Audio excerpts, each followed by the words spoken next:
How to fix Samsung Galaxy A36 text notification sound not working. So let's start the video. First of all, open settings. In settings, scroll down and click on notifications and then click on app notification. Now here you can find a messages app and here you can turn on your notifications.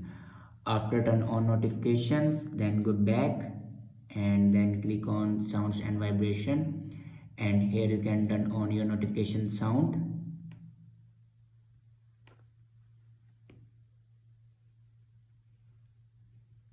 After turn on your notification sound, then go back and scroll down in last and click on software update.